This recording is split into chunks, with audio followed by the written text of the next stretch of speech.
I have quorum.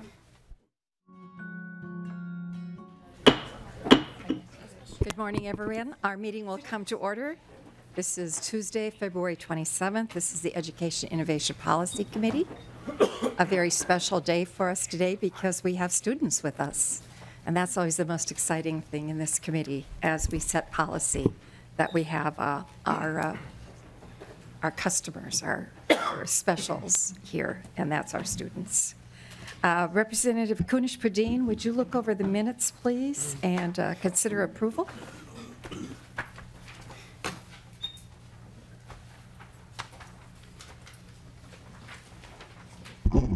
I move to approve the minutes.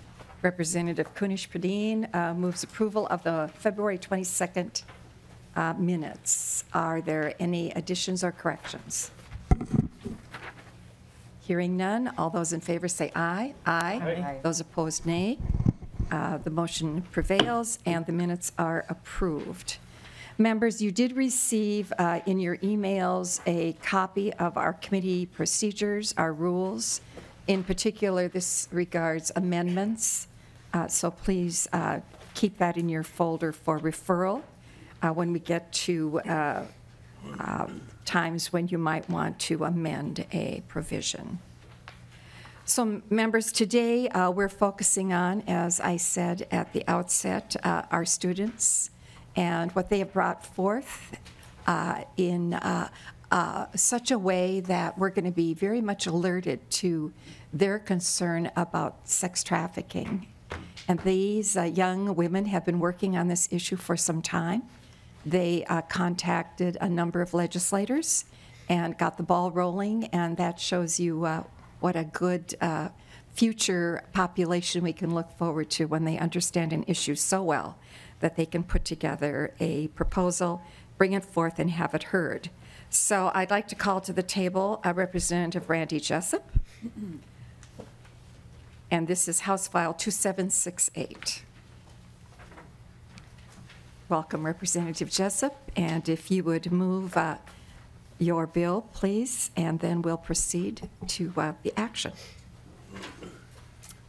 Well, Madam Chair, it is an honor to serve your community and to also present this proposed legislation before you as a bipartisan effort with my fellow representative, Lori Pryor, who I'm assuming will be here shortly, along with a number of our representative colleagues who signed on to co-author this bill.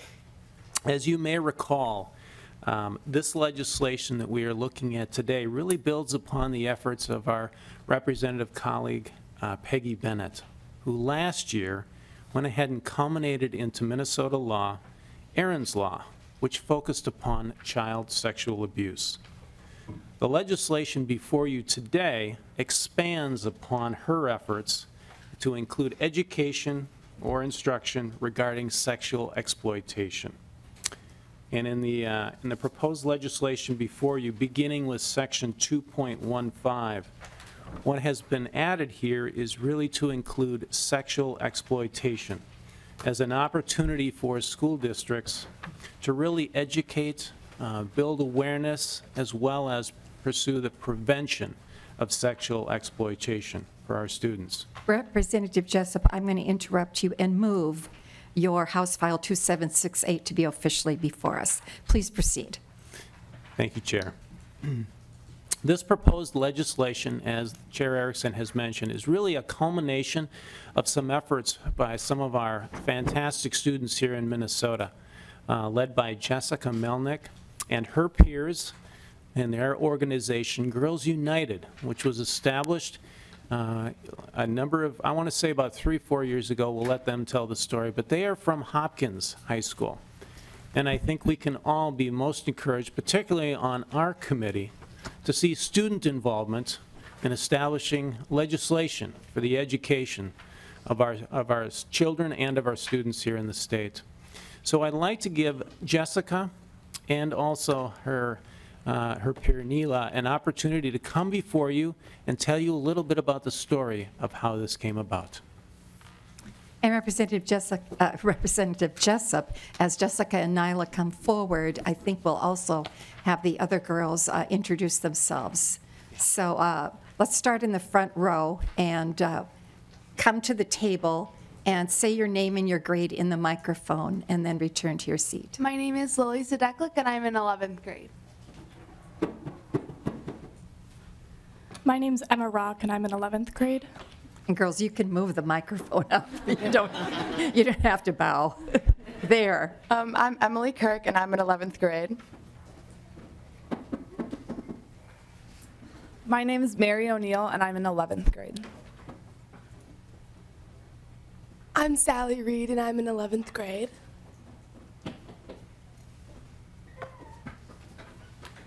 I am Lizzie Sirianni. I'm in 11th grade. I'm Leah Harrell, and I'm in 11th grade. I'm Salma Saeed, and I'm in the 11th grade as well.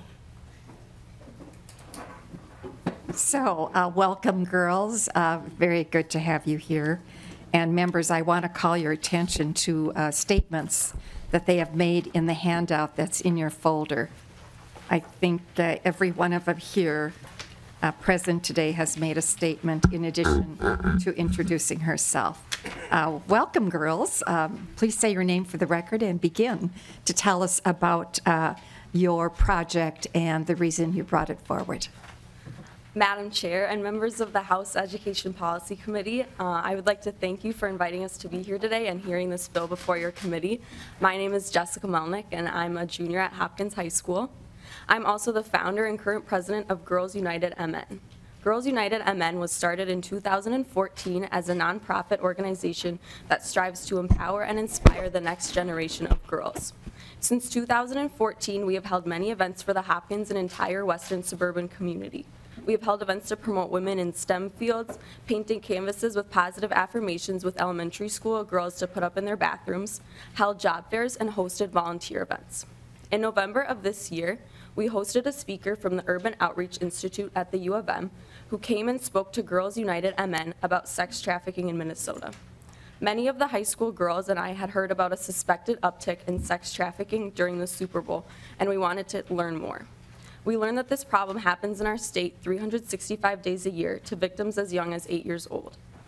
We also learned that this problem is not something localized to the metro, suburban, or rural area. This problem is pervasive in all walks of life. 5 years ago, a girl at my school was trafficked by one of her classmates. Although I don't know the details of that case, I do know that something like this should not be happening to anyone, anywhere. I'm also confident that this incident, and I'm sure many others, could have been prevented.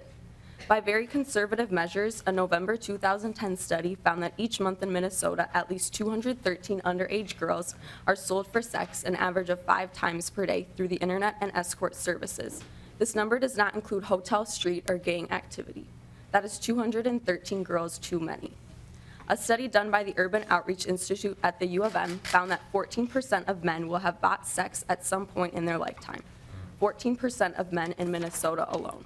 This does not include the majority of the US, and one can only think of the statistics nationwide.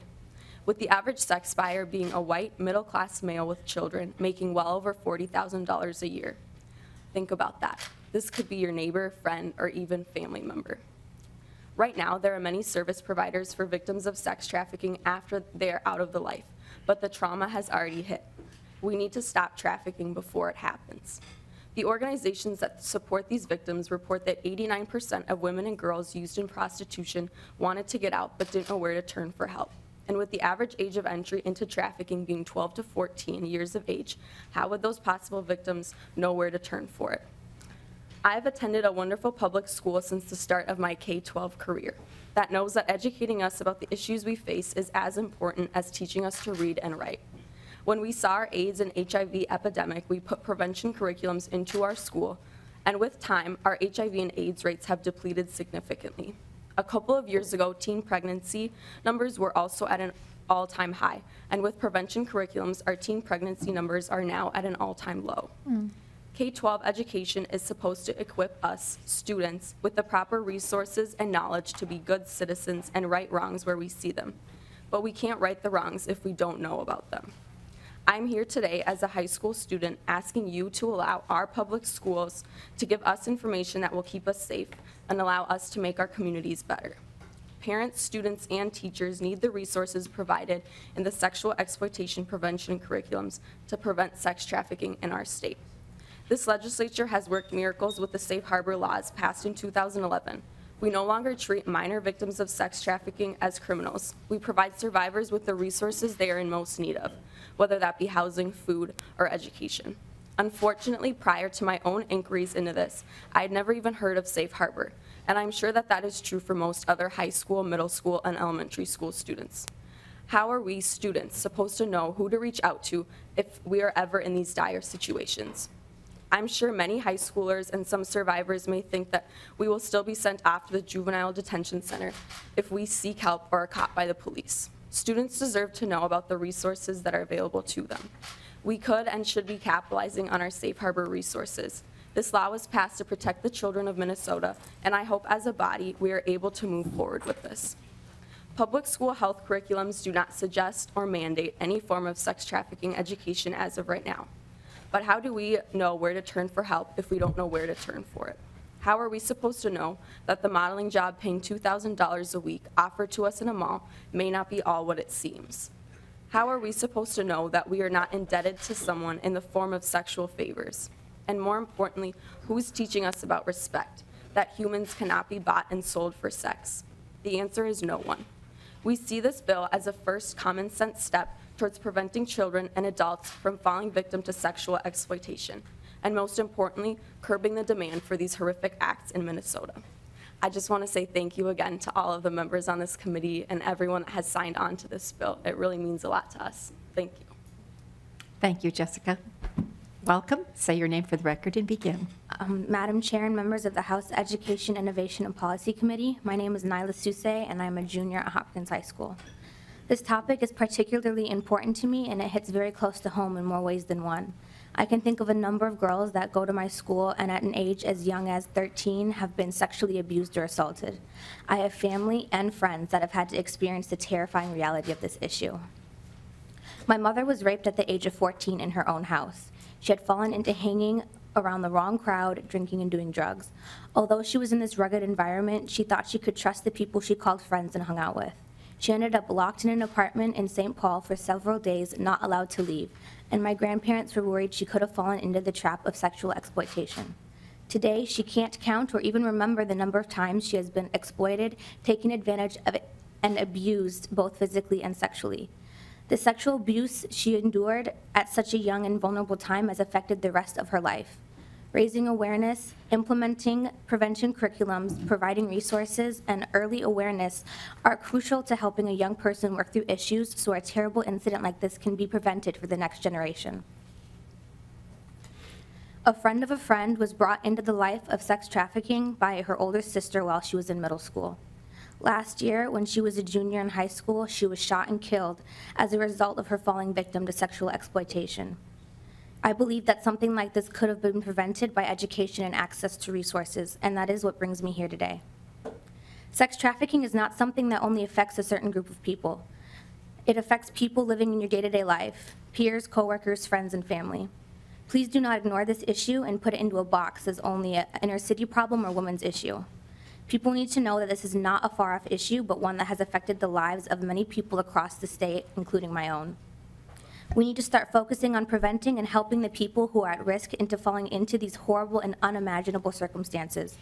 I don't want to and cannot see another peer, friend, or family member be affected by this vicious and unforgiving cycle of sexual abuse and exploitation, especially when it is something we can work towards preventing. Thank you, Madam Chair and members, for inviting me here today to talk about this issue that is very important to me, and I hope you will take it seriously as well. And I believe that this bill is one of the first steps towards that. Thank you very much, both of you. Very well presented. Will you please stay at the table, though? Because the custom is now that you get to answer our questions. So we want you to stay, and if any of the other girls wants to add as questions come forward, they are welcome to do so. So, Jessica, you've led the charge on this. Have you visited with teachers in Hopkins? I know we have a letter from your superintendent affirming the work you're doing and laying out that in her own training, she had uncovered some things. But in speaking with your teachers, what's the reaction been? Did the health, those who teach health, envisioned a way to incorporate this into the curriculum? Jessica. We did speak, Madam Chair, thank you. We did speak to some of the teachers at our school and a couple of teachers from other schools as well. And I think that at first there was some leeriness with being the only school to incorporate this curriculum, but through talking to the principals and the health teachers and our superintendent again, they assured us that they would be able to look over the curriculums that are in place now, and they would see if they could incorporate something like this into the curriculum. So have you looked at some of the curricula that's available? There's a lot of nationally available curriculums, and I know that there's a lot of local curriculums as well that have been developed by nonprofits or other school agencies. And Nyla, did you want to add anything to that answer? Okay, members, questions? Representative Pryor, welcome. Thank you, Madam And Chair. thanks for your work. Thank you. Well, it's so good to see you here finally, because I know that this has been a long time in progress, and that it's taken a lot of effort and a lot of conversations and just a lot of engagement to bring it to this step right now. And I know I speak, as we've already said, on behalf of the committee here as well as the representatives that I think you'll go on to meet as this bill works through the process, that we are thankful that you are taking this step forward, and that when you've identified a problem, it's not just sitting back and waiting for someone else to come up with the solution, but you have taken the initiative, and that's a model for all of us. So would you comment a little bit about the process of engaging with representatives to get something done? Because I think that's such a great learning experience for people that might want to follow in your footsteps. Jessica. So earlier this year, after the speaker came and talked to us, Representative Lori Pryor actually came to one of our job fairs, and we reached out to her to see if there was anything that could be done at the state level with what we've been working on, and she was very welcome to our ideas. And then we hosted a community event where Representative Randy Jessup came as well, and they've been working very closely together on this issue. And I think that a lot of the other representatives have been very open to hearing what we think about this issue, and I think it's a very easy issue to get behind because we just know how horrible it is that it happens in our state. But everyone has been very welcome to hearing our concerns, and we're very thankful for that. Representative Pryor, follow-up? Thank you. Representative Ward. Thank you, Madam Chair, and thank you to all of the students who have worked so hard to bring this to us and put it in such a good form. Question that I have is, Hopkins leading the way. Who else is involved, and are all of the students here from Hopkins, or are they also representing some other schools who are working on this? Jessica. All of the students here today are from Hopkins. I know last week I attended a Rotary conference, and they've taken on human trafficking as an issue. And in the education cohort, there were a lot of students from other schools that have been engaging in this topic as well. And through talking to them, they've started conversations with their school board members about this issue as well. Thank you. Representative Bennett. Thank you, Madam Chair. And I wanted to add a few things, and I do have a question too, but I had the honor of carrying the Aaron's Law bill last year, and I want to thank you, young women, for bringing this forward, and also Representative Jessup and Representative Pryor. I think this is an excellent addition. It's very important. I just want to commend you also, all of you young women, on your poise and your professionalism and your willingness to engage in government. That's what we need, and so thank you for that.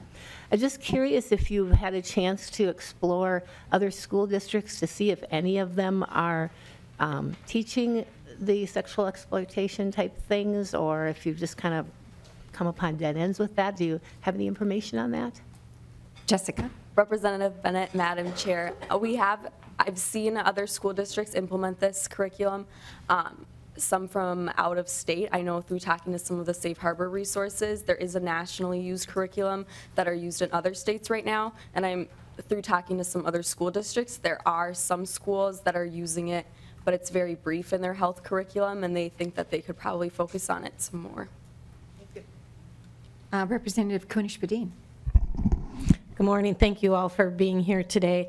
As a middle school teacher, I think this is really important that we are bringing this kind of resource to our students at such a young age, so that as they grow, as they know these situations, they're able to advocate for others as well. And I know this group is an incredible group within your community, your school community, and your whole community. And would you just tell us a little bit about how Girls United began, and do you have plans for keeping it relevant within your school district once you all leave? Jessica. So, Madam Chair and Representative Kunesh-Podein, Girls United was started when we were in 7th grade, and it stemmed out of a conversation that we had in our science class after some of the boys had called us sandwich makers. And they said that that's what we were supposed to do. And our teacher addressed that issue. And after that, we started reading different books about gender inequality in different schools around the world and in the United States as well. And then after that, in 8th grade, we started meeting monthly and inviting different speakers from the community to come and talk to us about different issues that we wanted to hear more about. So we had a speaker come and talk to us about body image and perfectionism. We had a panel of women talk about their leadership positions. We've held job fairs. And in 9th grade, we started our reaching out to the younger girls in our community as well. And we hosted our first STEM Sunday, where we had like 50 elementary school students come, and the math and science teachers from our middle school came and did activities with them surrounding the 4 letters of STEM to promote women in STEM. And then last year, some of the parents of the younger girls had wanted us to continue meeting with them because their younger girls really enjoyed that, and they wanted a platform to talk to older girls. And so we had a monthly meeting group for them where we talked about some of the similar issues that we had talked about when we first started. And this year, when we came together with our youth advisory board, one of the questions that we were trying to address was what we were going to do after we graduated. And we formed our Leaders in Training program with our middle school students now. And we have about 12 or 13 girls that come to our planning meetings. And they've been working really hard on trying to branch out into their school as well, so that they can develop something similar to what we have at the high school level. Matthias, would you add a chair next to Jessica, because there are some girls I would like to have come forward to also speak from our Girls United group. Thank you.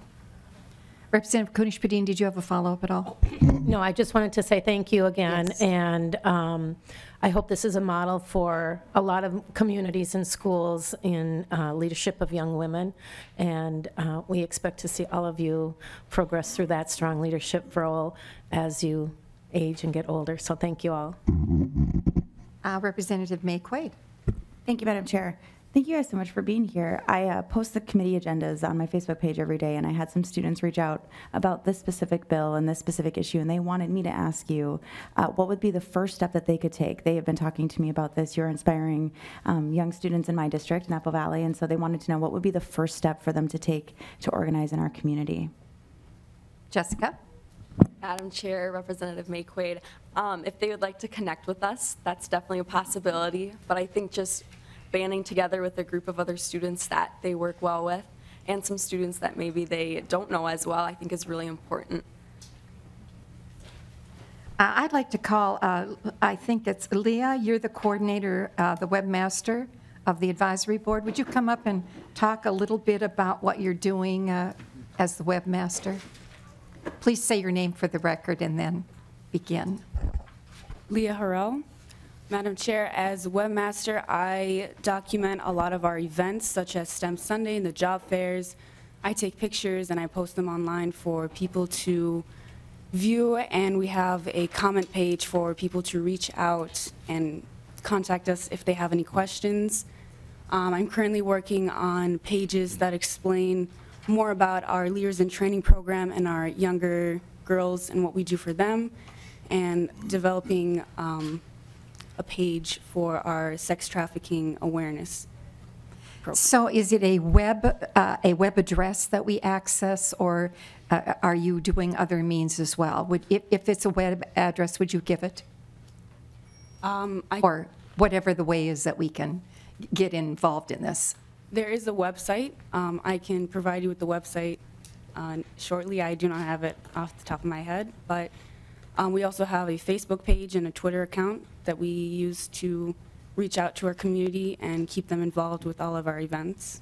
And is your Facebook page then called Girls United, or what? Yes, Girls United MN. Very good, thank you. And you might want to talk to the representatives from the Department of Education today. Mr. Adosh Uni is in the audience, and there might be a way to link, with the Department of Education. I don't know if that can be officially done, but certainly it's going to be a benefit to the educational process. And the Department of Education, as you know, is our department that does coordinate educational efforts. So I think that would be very good. Thank you very much, Leah. Is there any question for Leah as webmaster? Then I'd like to call forth Mary O'Neill to talk about fundraising. It seems like we could get involved in here privately as we help you. Please say your name for the record and talk about the fundraising efforts. Mary O'Neill. Madam Chair, as far as fundraising, this is something that earlier when we were first starting, we didn't really think about. But as we've began to do more projects and more expensive projects, our STEM Sunday and canvas paintings, we want to donate those supplies and the products to the school, so the money comes from us. We've had to look further into fundraising options. And there's a few fundraisers that we plan on having, and we also had an informative evening where we had people were able to donate money. And recently we've received money from the Hopkins Youth Hockey Association, and we're continuing to reach out and look for grants and things like that. Very good, thank you. We'll be sure we learn about that specifically so that those of us who want to help you could do so. Emma Rock, talk about programming, please. Hello, I'm Emma Rock. Madam Chair, as programming coordinator, I help coordinate the events for elementary school, junior high, and high school girls. I not only book the spaces where we'll be meeting, but I help write up the agendas, and with Jessica and everyone else's help, we choose what we'll be discussing. And for the LIT program, we help book speakers for them and help implement leadership abilities into their so-called curriculum so they can help expand on what we started a while ago. And could you share with us some that you've brought in as special speakers? Sure, we had a speaker who helped MC the Women's March and talked about women in her field and leadership and how we can all be strong as leaders and really speak with our own voices, which was really beneficial for the girls and helped them break out of their shell a little bit. Very good. Well, you girls are all so poised. I'm so very proud of you, and I know we all are, and so impressed with your skills. Sarah Lee Reed, would you come forward and talk about outreach and what you might be doing in that area? Hello, I am Sally Reed. Madam Chair, as community outreach coordinator, I spend a lot of time reaching out to students, both by voice or texting, just letting everyone know about the events that we're having and making sure that students have opportunities to stay involved. I do a lot of outreach through Twitter at Girls United MN, if you're interested in following. Good. And just in that way, we can utilize social media and stay current with utilizing those tools and letting everyone know about the work that we're doing. Excellent. And Emily, on the prevention, what could you share with us as far as what you've been doing so far? Madam Chair. Please say your name for the record and begin. Madam Chair, I'm Emily Kirk, and with the prevention, I help plan some of the events and also spread the awareness. And so we do things like have speakers just to spread awareness about the issue so that it can be prevented and spread awareness. Very good. Salma, you're secretary. I would imagine you're busy keeping minutes of all these meetings. Maybe you could tell us how many reams of paper you've used so far in minutes, or word processed, how many pages. Welcome. Please say your name for the record and begin. Salma Saeed. We've only had one board meeting so far, but basically I just do the notes and make sure that everybody's up to date on everything. And yeah, that's basically what I do. Are you making them use Robert's Rules of Order? I mean, so you have some organization or... Thank you very much. And Lily, you're the vice president, so I would imagine on the advisory board you have to meet constantly with your group to get ideas. Please say your name for the record. My name is Lily Zadeklik. Madam Chair, as Vice President, I kind of just support Jessica with whatever she needs, and I meet with the legal team whenever Jessica goes to meet. And then also, as Vice President, like I said, I support Jessica. I kind of do the odds and ends and anything she needs done, and so that's my role in the group. That's a perfect role to have because she needs, and all of you need to work together, so that is great to hear. Elizabeth, you're the treasurer. You don't have to tell us how much you have in the treasury, but we'd like to know how things are going in that operation, because you've begun an organization that could become very large and expansive, so you're great businesswomen already. Please say your name for the record. Yes, Madam Chair. My name is Elizabeth Sirianni. As treasurer, well, I don't really have a lot of formal training in finance work, so our official board, we have an official treasurer who takes care of a lot of the more official accounting things. I keep track of the money, and I help with fundraising with Mary, and I also play a role with supporting Jessica as well. So I'm kind of a mix of everything, just due to the fact of lack Very of training. good. Thank you. Now, is there anyone else in the audience who would like to speak on behalf of this group? I think every one of you spoke, correct? Yes. Is there anyone else? Is there any one who would like to testify on behalf of this proposal? Please come forward, and girls, you can just stay there still. We like having you in front of us. Matthias, can you help out maybe just another chair? Matthias, there's one over here too that you could bring.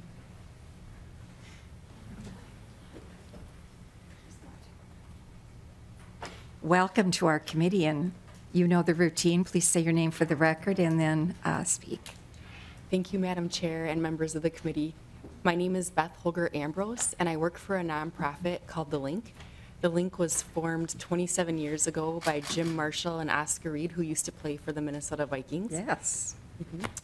They formed the organization in North Minneapolis to address young people who are experiencing homelessness and poverty and getting recruited to be involved in juvenile crime or being victimized by juvenile crime.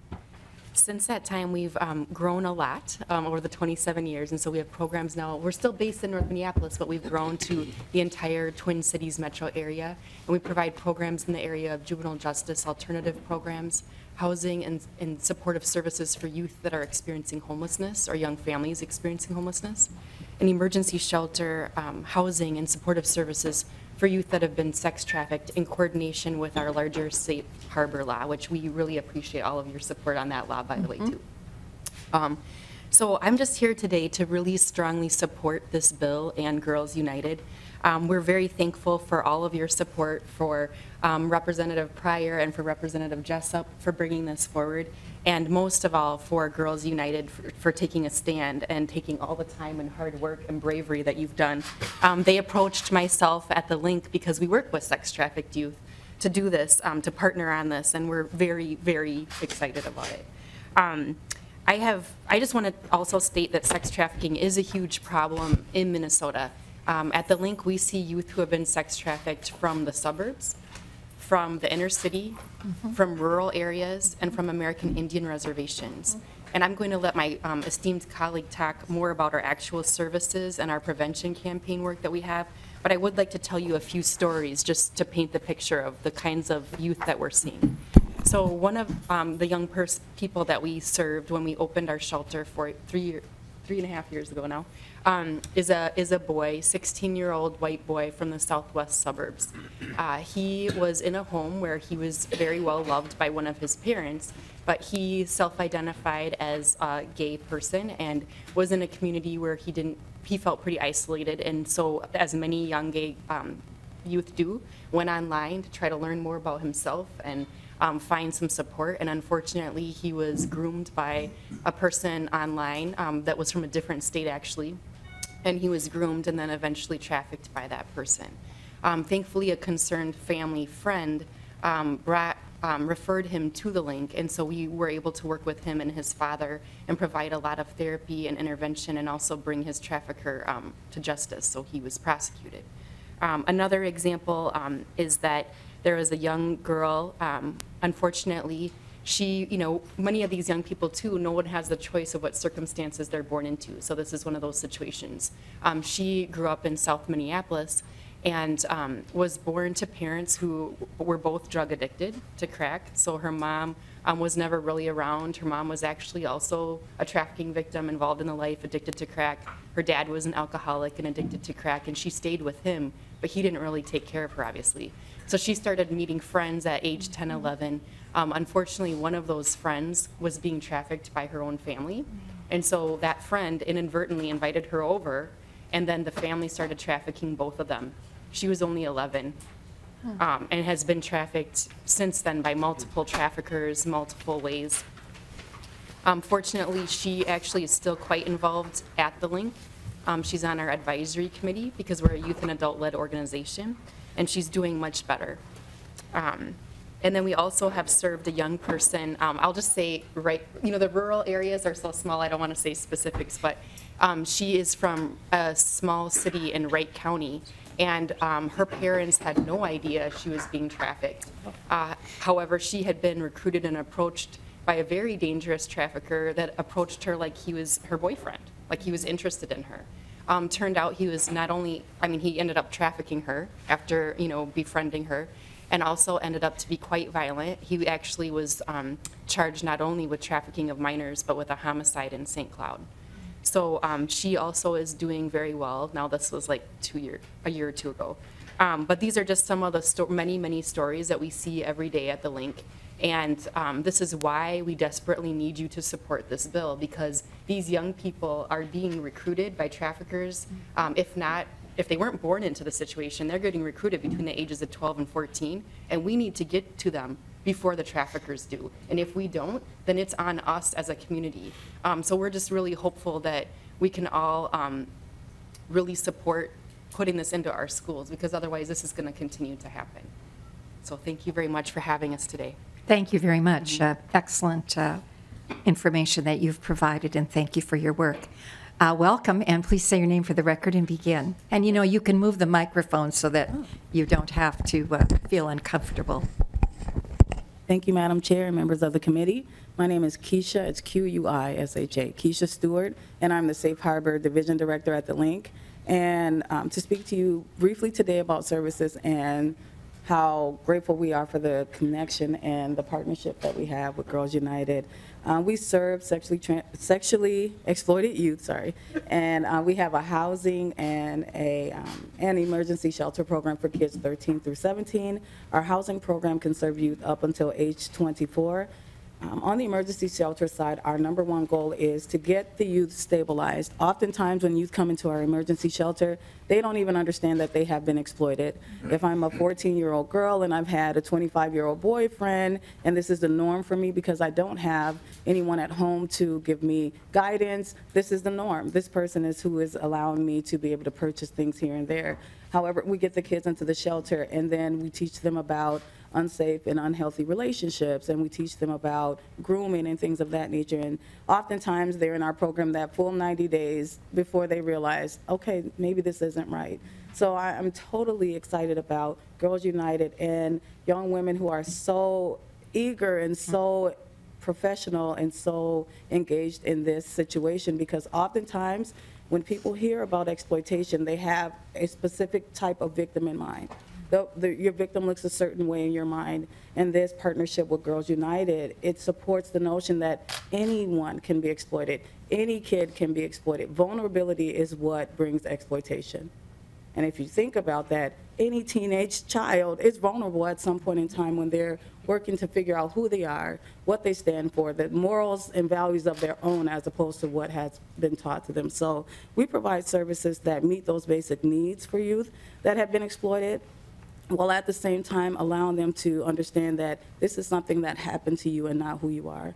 And so I value the work that we do. I value partnerships. I value young women with the wherewithal as the women of Girls United, because this is an issue that if we get behind the youth and understand that it's more about their vulnerabilities, meeting those needs so that they're not susceptible to that harm, then we can make a greater impact. And so I'm grateful to be here today.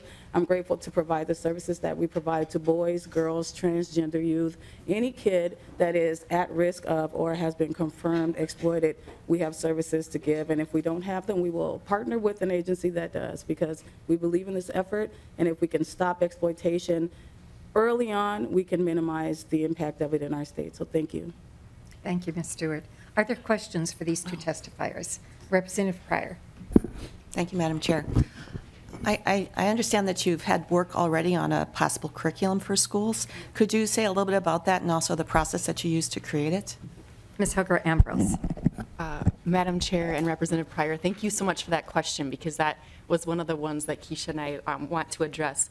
So one of the things about the link that makes us unique is that we're a youth and adult-led nonprofit, including being Viking-led. So we have youth with lived experience of sex trafficking, juvenile justice involvement, and homelessness who are on advisory boards. They're paid part-time positions, but they're youth who have been through our programs and frankly are the experts. So they help us to design our programs. They help Keisha and I to interview and hire staff. They do a lot of work. They actually were down here quite a bit, many of them, to help pass the safe harbor law.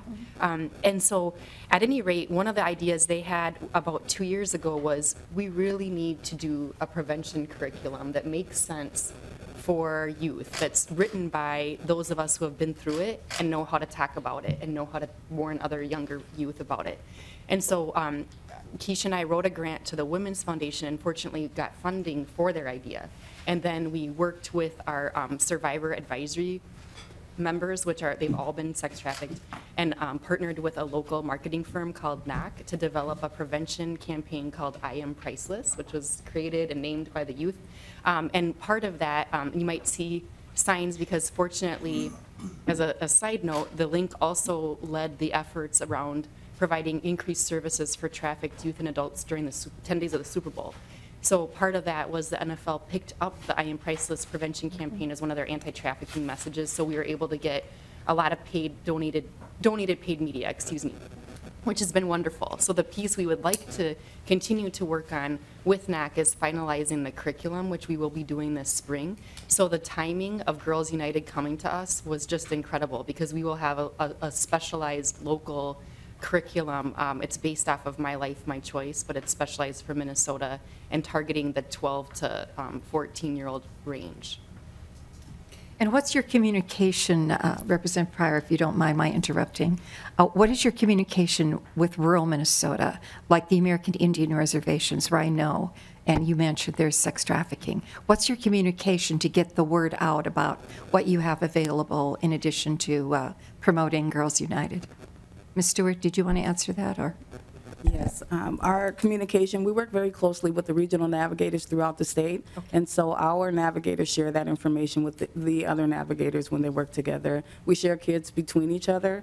Most of the time, oftentimes kids that are in the cities will say, I just need to get away, otherwise I won't be able to get help. So we work very closely and we share that information with them as well. Representative Pryor, you had a follow-up, so please. Thank you. Thank you, Madam Chair. The other part of it that caught my attention is I've heard the Don't Buy It campaign, and any comment on that? Ms. Ambrose or Ms. Stewart? Okay. Thank you, Madam Chair and Representative Pryor. So in addition to the Women's Foundation funding and the NFL funding, the I Am Priceless campaign, they also provided support for a complimentary campaign called Don't Buy It, which is out of a great organization called Men as Peacemakers in Duluth. They're a close partner of the Links.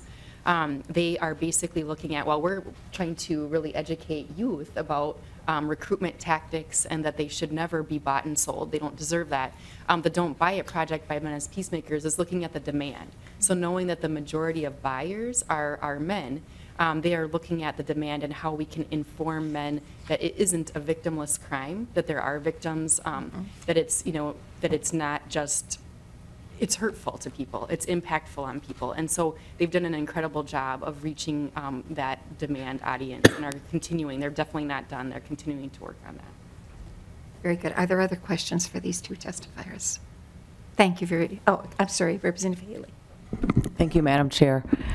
Just to follow up to what you said, I'm wondering about the connection with pornography.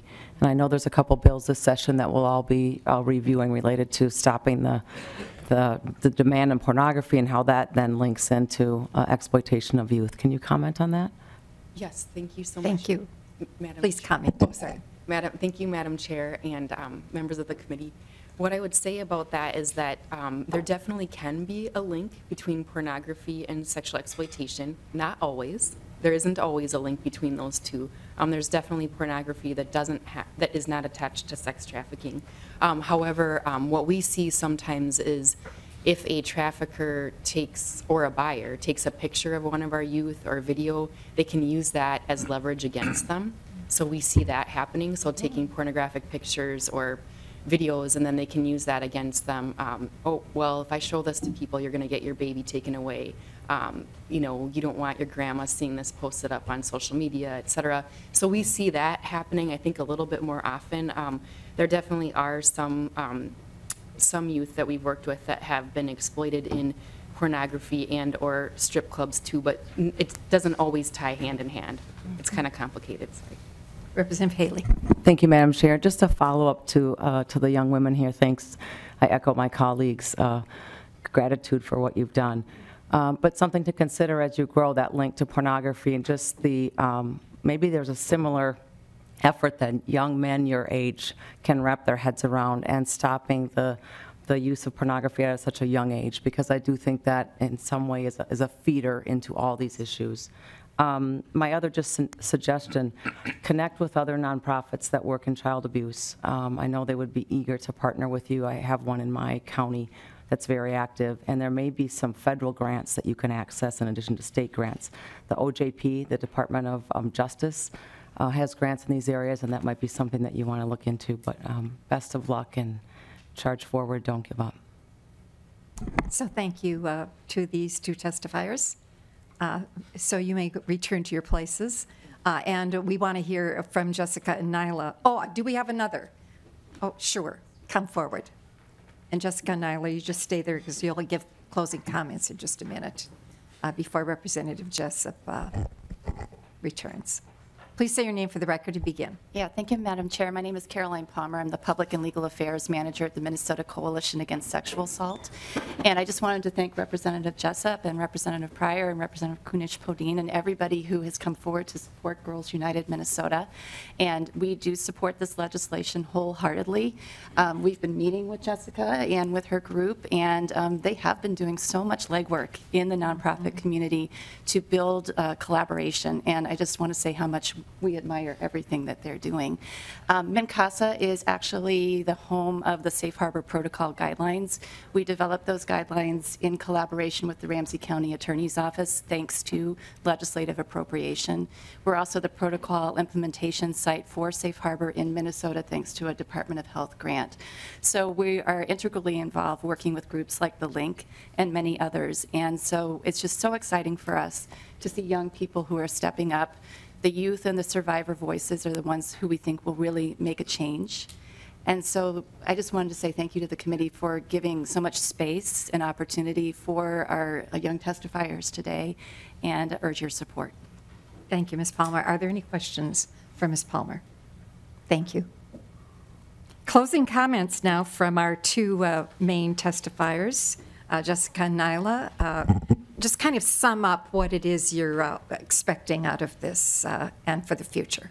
Madam Chair and members of the committee, first and foremost, I would just like to thank all of you for inviting us to be here today. I know as high school students, we took civics in 9th grade, and seeing how the process works in real life is, I think, really just a great opportunity for us as high school students. But I would also like to thank you for taking this issue seriously. I know that last year with Aaron's Law, that was a really big step forward, and hopefully we can continue to build on that momentum. I really do want to thank you, like I said, for taking this issue seriously, and I hope that we can move forward with it. Thank you. And Nyla, closing comment? Madam Chair and Education Committee, I would just like to thank you for having us here today and for all your support in trying to move forward with this. And thank you very much for your efforts. I mean, this is just an incredible experience for us to have you come forward and be so organized, so articulate, so professional, and I know there's a very promising future for us in this area because of your leadership, so thank you. Representative Jessup, will you return to the testifying table, and we'll make sure your bill moves here. Closing comments, Representative Jessup. Madam Chair, members of the committee, thank you for this opportunity. Thank you for allowing these students to really share their story. And just their efforts have expanded well beyond us today. And as you, I think, have in your packet, we have a letter from Congressman Paulson. Mm-hmm. Also, they reached out, and Senator Amy Klobuchar communicated with them and actually provided them a video response that they went ahead and presented at one of their events.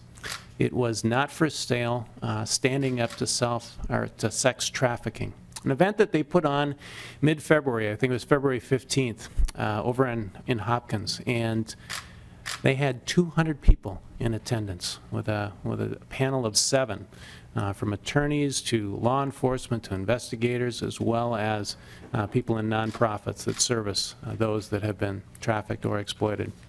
One other comment that I would just like to make: we have had the focus today, and perhaps our perception is more upon the women in the audience, because that is where we anticipate seeing predominantly sexual exploitation, sexual traffic happening.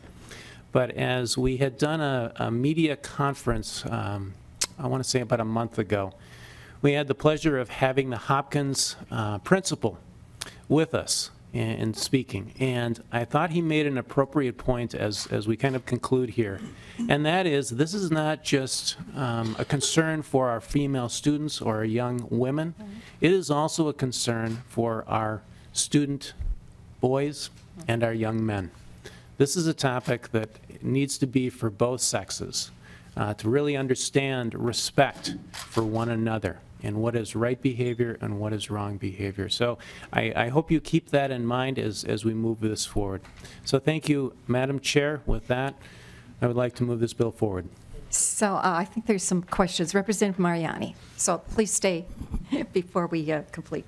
Thank you, Madam Chair. Thank you, Representative Jessup, for bringing us this bill, and I concur with your closing comments. I suspect this bill will get unanimous support here.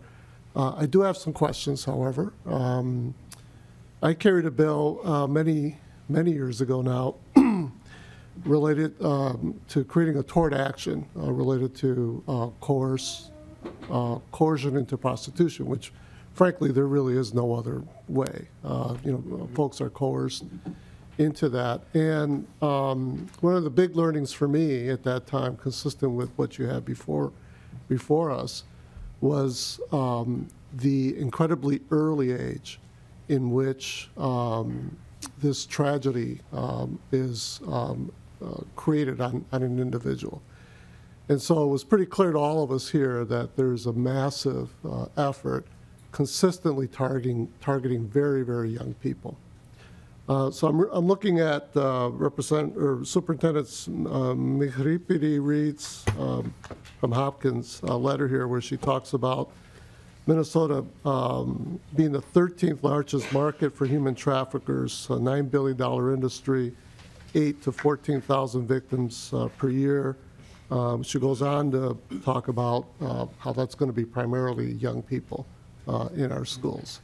So I know that this statute, the structure of the statute is permissive language. On line 215, we have may include, and so you have repetition of that. So my first question is, have you given thought to going beyond having permissive language relative to what we should be expecting of our public schools in terms of properly educating and preventing and preparing young people from being sexually exploited? Representative Jessup. Chair Erickson, Representative Mariani, I have to be honest, I have not at this point. I will confess to you that I am encouraged to move this forward, just as our Representative Bennett did similarly last session, where it's an opportunity for school districts to weigh in and to consider if this is a subject that they want to pursue. And I think for the most part, I think we will see that occur. Based upon the awareness, I think, that has been created not only by Jessica, Girls United, the link, also all of the publicity that came out of the Super Bowl and the concern for sex trafficking. I think we will see this really germinate on its own, and I anticipate that we will see school districts take these actions on their own. Clearly, that is the desired goal. I think whenever something is self-initiated by a school district, or the parents in that particular school district is concerned for their students and for their children, that is really the aspect that we want to see. But I fully understand where you're coming from and your concern. And yes, I think it could be a consideration perhaps in the future. I'm not going to put a timetable on it, but I would certainly like to see what germinates and is initiated from school districts first before we were to proceed and make that consideration. Representative Mariani. Madam Chair, and fair enough, Representative Jessup. I mean, we constantly struggle with mandates on our public institutions, particularly on our public schools. However, one can make some pretty good arguments that some mandates are just plain old necessary in common sense, because of the impact on the public, really outweighs, one could argue, the hassle, if you will, the extra work and effort, the prescriptive nature of statutory law on public schools. I suspect that I know that one of the reasons we get pushback on mandates is because they often, or many times, don't come with resources. Have you thought about resources relative to this empowering language for our public schools? I note that there's no fiscal piece here, but just give us your thoughts about what do you know about school districts' ability to have resources to carry this work out. I'm guessing that the smaller the school district, which probably means out in greater Minnesota, the more this could be potentially a difficult thing for them to do. Representative Jessup. Madam Chair, Representative Mariani. Initially, I will say when Representative Pryor and I were kind of reviewing this particular legislation along with some of our Senate colleagues, that was a discussion point. Should there be appropriations involved in this? And the consensus, I will say, opinion was, no, we really want to move this forward as quickly as possible. We believe that the efforts of Jessica, her peers, and Girls United is a good one, and we should capitalize now upon the opportunity to really get this message out and get it communicated not only to ourselves, but also the communities all across Minnesota. And yes, certainly there is, whenever we do a mandate, as you well know, there is the desire to have funding to go along with it.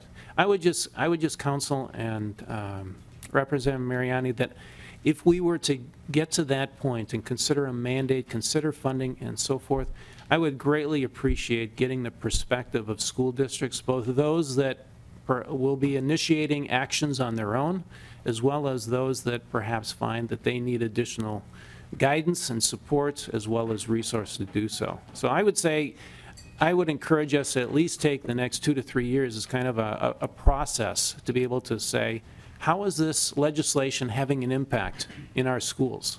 And do we need to do more? Let us use in the next 2 to 3 years to determine the answers to those questions. Madam Chair. Representative Mariani. Madam Chair, and again, I concur with you. How will we know that? And perhaps our legal counsel can help us. Is there something in play that informs us, that will inform us in a year or 2 or 3 relative to the statute of what progress is being made? Representative Jessup. Chair Erickson, Representative Mariani.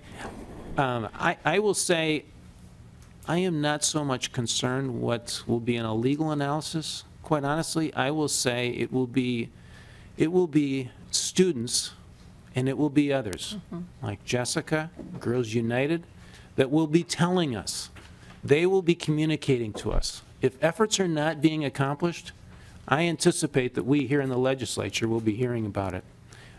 I have been very, very encouraged, and perhaps this is philosophical to say this, but I have been very, very encouraged by Girls United, their efforts to form, to really become passionate about, subjects of interest to them, and I think they are going to have a meaningful impact for the students that come after them in their particular community and also communities across the country. We may all have very different opinions and thoughts regarding what happened in Florida just a couple weeks ago. But I mentioned last week to a group at the University of Minnesota, I think one of the silver linings that is coming out of that is the emergence of high school students adding their voice to the discussion. We can go back and forth, pro and con on this particular issue and so forth, but I think the advocacy that we have seen from students rising up here, right here in this committee room, as well as students elsewhere across the country, I think should give us all hope. Hope and encouragement that those are coming after us want to be involved, they want to be heard. And Representative Mariani, I think they will be heard. If this is an issue that we need to further go forward with in terms of mandate, in terms of funding, I think we will hear from these students and we will hear from constituents that that is the right choice. My hope is that the efforts here that you have heard today will germinate, and again, that school districts all across this state will take this matter seriously and take this matter into their own hands and establish the instruction and the prevention for sexual exploitation on their own. Thank you. Representative Mariani. Madam Chair, Representative Jessup, I share your optimism and your aspiration for us. I can tell you that unless we are being very diligent about proactively, assertively gathering information, more often than not, we will not get the information we need to properly legislate. And so just keep an open mind, in terms of you have a good bill, and I support it. But please keep an open mind in terms of what else we should be doing to make sure that we're receiving the kind of information that allows us to assess our policies as well as assess our investments so that we can make those better. But it's a good start. I commend you for it and for all the folks that worked on this. Madam Chair, is the motion to send this to the floor, or is this going to another? This is being laid over. It is. All right. Thank you. Thank you, Representative Jessup. Mr. Oni, are you willing to come forward and make a comment about the involvement that the commissioner might have in this addition to what we did last year? If you would be so kind as to lend some support. So before our Girls United leave and others, that they know the commissioner is behind this and what could be done. Welcome to our committee, Mr. Uni. Please say your name for the record and begin. Madam Chair, committee members, my name is Adosh Uni. I'm the Director of Government Relations at the Department of Education. Madam Chair, we had the opportunity to speak with Jessica several months back. She consulted us, as she consulted many, many people, about the construction of this bill, and we discussed what the the department was able to offer in terms of institutional support. The way the bill is drafted now, I think reflects what the department is able to do in terms of providing support for channeling districts inquiring for technical assistance, the appropriate resources. This is where our professional staff is more than prepared to provide the support to districts who are looking to enhance their curriculum around this issue area. You've heard from MinCasa. We have been connected with them and can provide resources connected with them. Our professionals have also met with Jessica and spoken with her about what they're able to do. So the department is able to provide resources for districts looking to enhance their curriculum. Thank you, Mr. Uni. Are you also able to lead them in a direction if there might be some federal dollars available, for example, or grants? Because I know the department has a long list of grants that come through federal dollars or otherwise through private sources. Are you able to give them some advice on that area? Yep, Madam Chair, committee members, as with all areas, we're able to, of the grants or other funding opportunities that we're aware of, we're able to provide direction and technical assistance with all who inquire. Thank you, Mr. Uni. Closing comment, Representative Jessup, and I believe you have treats in the back of the room too, so I don't think he wants anyone to leave here who might want to enjoy a treat. And where did the treats, are they? Madam Chair, on this particular occasion, I simply went to Dunkin' Donuts and gathered some donuts for all of you, and by all means, I would appreciate not having to take any with me as we all depart today. So please indulge yourself. And thank you for that offer. We'll appreciate it. With that, Madam Chair, I just would ask to move this bill forward Yes. for inclusion. Thank you. I will make that motion in just a moment to reiterate what Representative Jessup said, but girls, we are indebted to your presentation, to you today for your presentation. As I said earlier, you are professional, you are very articulate, and I think there's great hope that your group is going to lead us in the right direction and set an example across the state. So our best wishes go with you. And with that, the chair lays over House File 2768 for possible inclusion in an omnibus bill. Thank you very much. Members, with that, we will move to House File 2738. The chair moves that bill.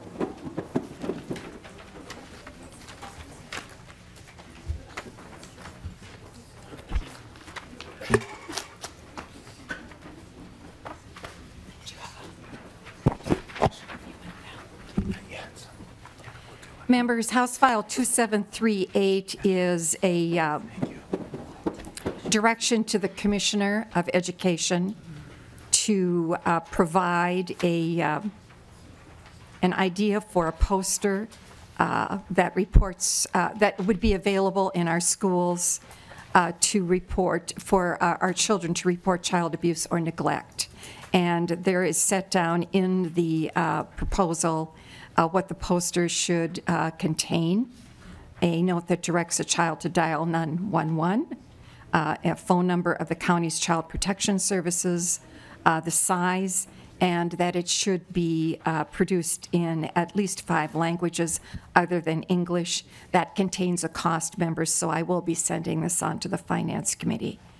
Under B, the Commissioner shall make all versions of the poster available to the public on the department's website. And finally, a school district charter non-public must post the commissioner-created poster or a district-created poster that meets these requirements in an area where our students frequently congregate. The district or the school must post versions of the poster in the language spoken by a significant portion of the student body. Is there discussion? Representative Mariani. Madam Chair, so the bill says the commissioner shall create. Is the intent of the legislation for the commissioner to design something that school districts then will reproduce at their cost, or is it the expectation that the commissioner will provide copies of posters sufficient to meet demand out in school districts? Representative Mariani, I think that a template may be provided by the department, and maybe Mr. Uni wants to comment on that. But this also is a personal creation on the part of a school district, because we have different school populations across the state, and we also have a different intent that may come through the creation of, maybe through the student council. So I think both ways. But Mr. Uni, I think I'm correct in saying the department usually produces a template, and the School Boards Association might also provide some guidance. You never know. So, Mr. Uni, welcome back. Madam Chair, Representative Mariani, the way the bill is constructed, I believe it would have the department creating the poster as well as providing the translations. We can always have discussions around, would this be in consultation with external stakeholders, whether that be the School Boards Association, whether that be professional organizations, Minnesota Youth Council. I think there's also possibly some considerations around age-appropriate posters, whether they be posted in the secondary schools or the elementary schools, so there should be some consideration there. And I know the chair already mentioned that this bill will be headed to the Finance Committee, but it bears some discussion that for our translation services, we don't have in-house translators, so we shop out our translation services to vendors, so that will have a cost there. But back to the original question, in terms of how it would be constructed, we can always have discussions around who would be involved in that. But I believe the way it's written currently would be an in-house creation, probably led by several divisions, whether it be the School Safety Technical Assistance Center, our Health and Safety Division, and our Communications Department. Representative Mariani. Well, thank you, Madam Chair. Thank you, Mr. Oni. Are there any other questions or discussion? Representative Ward. Madam Chair, thank you. I would just like a little clarification to continue then. Just so the school districts will be responsible for printing whichever template they choose, or the modification of the template to be more perhaps appropriate for their community, but the school districts will be bearing the cost of this. Is that right? Committee and Representative Ward, as you look at paragraph C, you will notice the commissioner will create a poster, or the district will create a poster, and so that's why this bill is going to finance, so that discussion can occur in finance as to the cost it might be to a district or the cost to the department, especially in regard to the translations. So this is a work in progress. Thank you. Thank you very much for the question. With that, the chair renews the motion to re-refer House File 2738 to the Committee on Education Finance. All those in favor, please say aye. Aye. Those opposed, nay. The motion prevails, and the bill is re-referred to the Committee on Education Finance. Members, the last bill today is a placeholder for the General Register. So the chair will move House File 2737. And what I asked Christina Para to do during interim was to provide me with a placeholder that had some substance to it, instead of just finding a file to change a word or a phrase. I wanted it to be something that was educational, because the requests that come to me as chair of a committee are always centered around, well, what can I do? You know, it might be a parent, or it might be a school official, or it might be a student, wondering especially about flexibilities that they know have occurred over the years and been placed in statute, but they may not be knowledgeable about them or know where to find them, because as you notice in this file, these sections of flexibility are scattered throughout our education code. So there's a scope to this, and that's just that these are, we hope, most of the sections governing school district authority related to kindergarten through grade 12 when it comes to flexibility, but it might not include all of them. So what I did was have Ms. Para, as I said, go through the statute and put this together. So I'm going to call on Ms. Para, if you're willing, to just walk us through what we found, and then I'll have some comments as well. Ms. Para. Thank you, Madam Chair. Members, proposed section 123B32 contains 10 subdivisions. The first one tells us the scope, which is just that section subdivisions 2 through 10 have the list of statutes codified, of sections codified elsewhere. Subdivision 2, they're organized by theme. So subdivision 2 is standards and electives. And I'll just highlight some of these. Paragraph A relates to the standards, the academic standards, and the Department of Education is responsible for developing those standards. And then each district implements them. And so paragraph A allows a school district to determine that a student has exceeded a specific standard, for example, by participating in an AP course. Paragraph B relates to flexibility relating to languages and how districts can implement credits there. Paragraph C is advanced placement and international baccalaureate courses. And paragraph D is the concurrent, refers to the concurrent enrollment courses. Subdivision 3 relates to teachers, and again, as all these cross-reference statutes contain their own requirements, so this section of law doesn't actually say what the requirements are to develop these programs. Paragraph A of subdivision 3 refers to the alternative teacher professional pay system, better known as QComp, and the cross-reference sections there provide the actual requirements that a district would have to fulfill to implement that, the QComp. Paragraph B lists various staff exchange or staff programs that districts can implement, and paragraph C is a teacher center, which is a center established by one or more school boards and the exclusive representative of teachers to provide professional development. Subdivision 4 lists various statutes that allow districts to enter into agreements with other districts or other entities. It gives them flexibility, allows them to combine resources or integrate funding in different ways for various purposes. So for example, number 1, they can enter into these relationships to combine administrative services. They can establish service cooperatives, and those are defined in statute by region. That can be for cooperative purchasing, media and technology, and those can have also member cities and counties, so it's not just school districts. I'll highlight a few more of the ones listed here. In paragraph B, an education district, those are to increase cooperation and coordination among districts relating to curriculum development, administrative services, special education services. And paragraph C is a family services collaborative.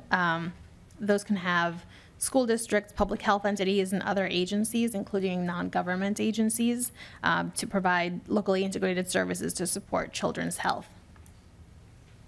Subdivision 5 is early learning, and that lists the statutes that allow districts to establish school readiness programs, voluntary pre-kindergarten programs, and ECFE or early childhood family education programs, which they can do either individually or jointly with other districts.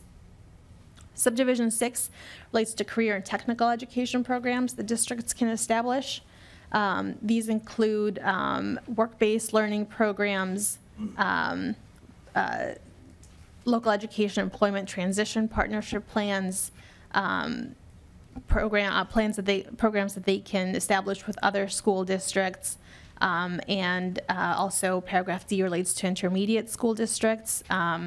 Those are organized under Chapter 136D, and those provide career and technical education courses. Those can also be provided through the service cooperatives or cooperative centers for vocational education. Subdivision 7 relates to flexibility for school sites. Paragraph A relates to site-governed schools. So that section of law 123B045 provides autonomy for schools, so schools can be exempt from most of the same laws and rules as charter schools. Paragraph B, school board and school site, they can have a site-based agreement to have decision-making be at the school site. There will be agreements delegating powers to the site teams. The school board and the site may enter into an achievement contract under that, under section 123B04. And paragraph C is full-service community schools.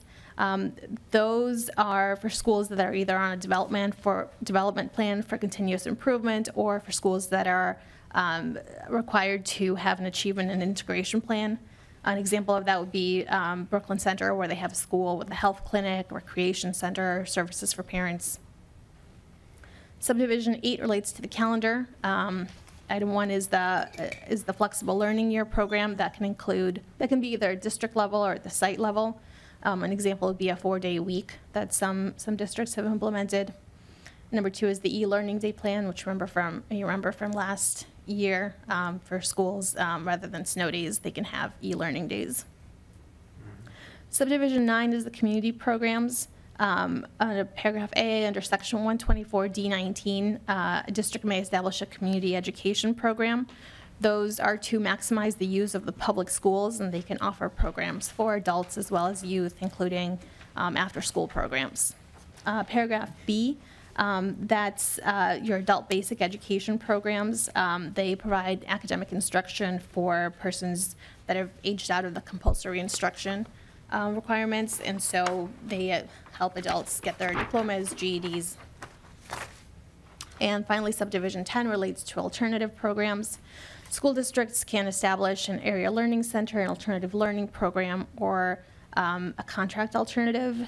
The area learning center, those are established by a school district, and in the cities of the first class, it can be just one district. Outside cities of the first class, they would serve a minimum of 2 districts. They can operate as alternative high schools, schools within a school. And these alternative programs primarily serve students who are experiencing difficulty in traditional system or at risk. There's a number of categories under section 124D68. The alternative learning programs is for at-risk students, and those would serve only certain grades. And the contract alternative programs, those allow a district to contract with a private entity to provide services to students. Thank you, Ms. Barra. Now, whether or not I include this in the omnibus bill, I'm not sure at this point, because as I studied all of these, because it's amazing what we have in statute, I found some archaic language, some language that's not accurate, and also some of these sections of law just are not used anymore. So we may be doing some repealing of some of this, but I want to call your attention to a few things that I think are important for you to know, starting in Section 1, Subdivision 2, under Standards and Electives. Every once in a while, you're probably asked about why can't, let's say I'll use agriculture, why can't an agricultural course be a requirement? Right now, it's an elective, or you can count a credit in science.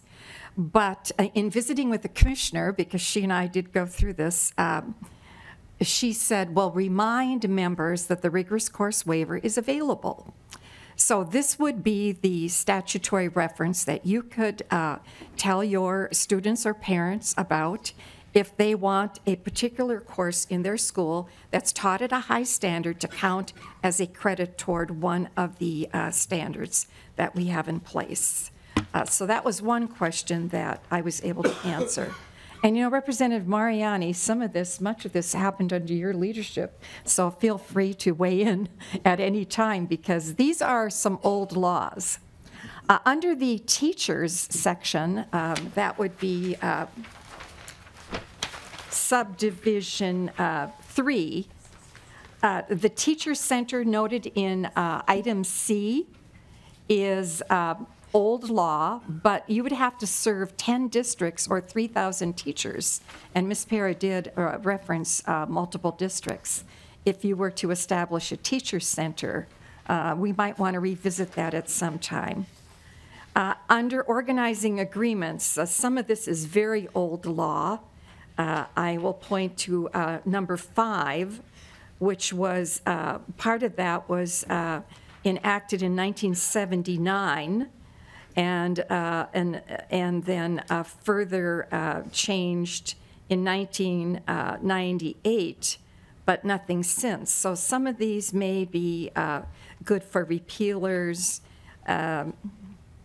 The paragraph C, when you want to collaborate with qualifying entities to establish a family service collaborative, that's one of our latest statutory references established in 2014. I think we're pretty aware of early learning. But in subdivision 6, I wanted to call in Representative Rarick because yesterday when we discussed this proposal, he mentioned something that either needs correcting or perhaps a reexamination. That's subdivision 6, point A. This was enacted in 1998. And Representative Rarick, would you mention what you did yesterday? Representative Rarick. Thank you, Madam Chair. I just noticed that under this section, we're calling out for a youth apprenticeship program. And in that bill that I was carrying last year for manufacturing and potentially for the trades, in researching that, we found out, youth apprenticeship has a very specific definition through the Department of Labor. That's why we defined last year's bill as youth skills. So this might be something we need to look at and update or eliminate based on today's standards. Very good, thank you. The paragraph C was just codified last year, and that was a bill that I originated several years ago that we had some pilots, especially in the Lakeville, Farmington area.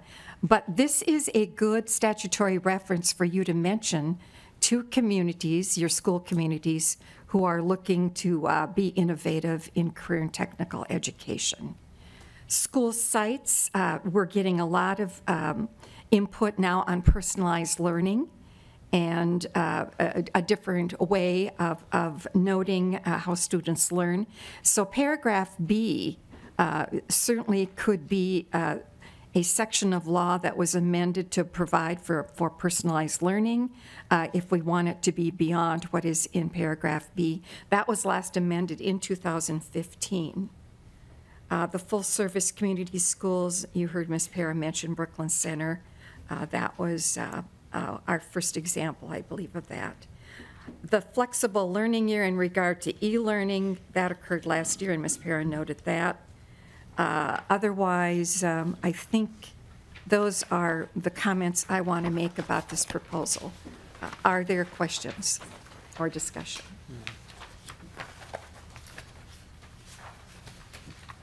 Okay, seeing none and hearing none, so we can get out of here early. That would be nice. The chair renews her motion to re-refer 2737 to the general register. All in favor say aye.